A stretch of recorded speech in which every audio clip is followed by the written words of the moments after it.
As bad as the latest unemployment numbers are, they're even worse for African Americans. Our economics correspondent, Paul Salmon, looks at the impact that's having in East St. Louis, Illinois. His report is the latest in his series on making sense of economic news. East St. Louis is right there. Political science professor Andrew Thyssen. We are about to get on the Poplar Street Bridge, which is the main interstate bridge connecting Missouri and Illinois. A bridge across the Mississippi from St. Louis to East St. Louis. A case study in black unemployment, which jumped last month to more than 17% nationwide for men. Add in estimates of so-called discouraged workers and the underemployed, and black unemployment is around 30% for men in places like this, a number reminiscent of the Great Depression. The prospects for high school kids? It's about who you know. If you don't know nobody, you're not getting in there.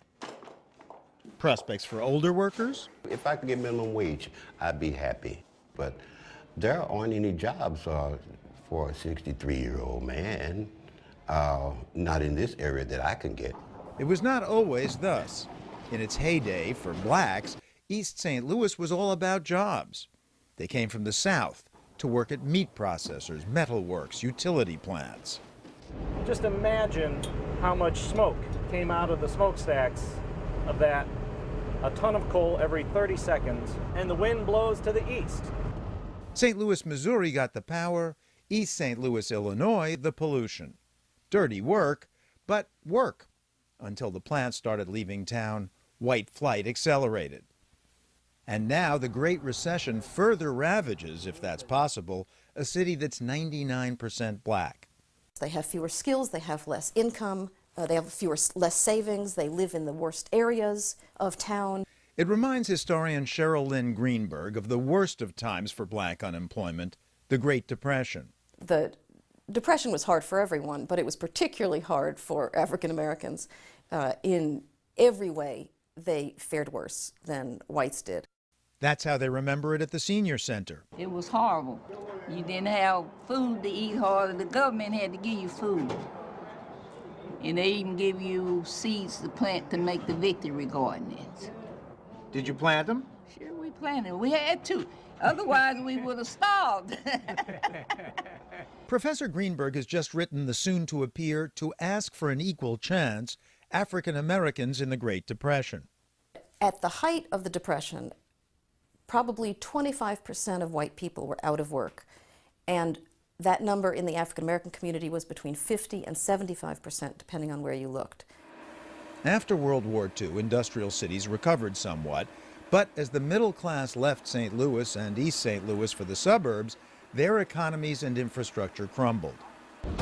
I used to work in East St. Louis for the University of Illinois, and I had to replace the shocks on my car after 30 days. With its industry deteriorating, and tax base too, there's no money to repave the roads.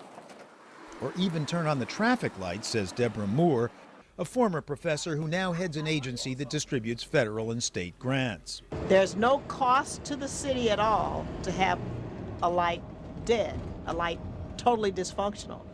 That's a way to save money. 80,000 people once lived here. The number's now 30,000. No wonder so much is shuttered, including a McDonald's, a KFC, a Wendy's. Even the Casino Queen, the city's second largest employer, is on a losing streak, prompting layoffs and a $2 million city budget deficit. To remedy that deficit, there was a decision yesterday by the mayor and the city leaders to lay off staff. So a determination was made that 5 police officers would be laid off. The interesting thing, however, is that during the time of this meeting almost, there was a robbery occurring in the Schnucks store, our local major grocer, and it resulted in the death of the security guard. And yet they're laying off policemen at the same exact moment. That is the plan, to lay off policemen. This is the recording studio. It's been almost entirely built by the students of Youth Build. Vicki Forby's charter school takes kids that haven't made it elsewhere. Youth Build teaches hands-on job skills like building a recording studio. They've done everything from laying the tile, staining the wood, selecting the wood. The ceiling was really incredible to watch them do. They had to tear out all the old tiling that was in the building and take all the old air conditioning system out. So you've got kids here who can do, as far as the eye can see, truly professional work. Absolutely. Kids who can build a pro sound studio, but can't find a job. People that I grew up with, you know, they either dead or in jail, or, you know what I'm saying? So, Any of them working? not for real. Joe Sean Williams elaborating on what you heard earlier. You gotta know somebody. If you don't know nobody, ain't even no use to wasting your time. Because that's what the world's about these days. You gotta know somebody. Is it true? Yes, it's very true. Because I done had at least 6 jobs. And the only reason I have got them because I knew the manager or I knew one of their employees. You even have to get connections at McDonald's. I don't know why, but it's like that. That's how you have to have connections to work at McDonald's. So the cliche would seem to hold. It's not what you know, it's who you know. And if you live in the inner city, who do you know? You have far fewer valuable human connections, less so-called social capital, a concept developed by economist Glenn Lowry, whose own teenager just got a summer job in Cambridge because he does have connections. Did my kid earn that? No, the kid just got the benefit of having his dad know somebody who could hook him up. But you can understand the employer's point of view. If you get word of mouth, if someone you trust will not send someone over who's going to not work out, then you tend to rely on that. I wish I could make a new world in which these kids didn't sit, over on the dark side of the moon practically in terms of social connection. But there it is. Does it get worse in a downturn? Yeah, it gets desperately worse. Maybe people are falling over into the criminal justice system more so than they otherwise would, things of this kind. So the cost here could be quite substantial. This is speculative, of course. What's not is that blacks now, as back in the 30s, are being hit hardest, says economist William Rogers. When we entered the recession, African Americans started with a higher unemployment rate.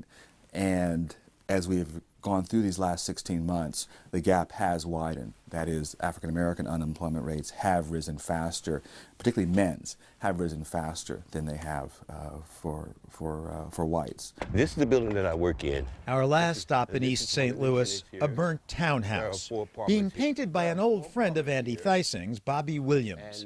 He at least has a job. But not enough money to live off of. Not enough money to live off of. If I got $100 a week, I'd be happy. A musician who's long survived as a day laborer, Williams can no longer rely on the community that once employed him, however meagerly. Nobody has any money. I can't walk down the street every day and say, let me paint your fence, because the people's fence that need painting don't have any money to pay for it. Most of the time I wind up doing it for, well, you can do this for me and I'll do this for you. Then came one day, a magic day came my way. So the Great Recession has left Bobby Williams bartering long after the Great Depression. It's a richer, more equal country, but for students of African American employment, there's a sense in which it's the same old song.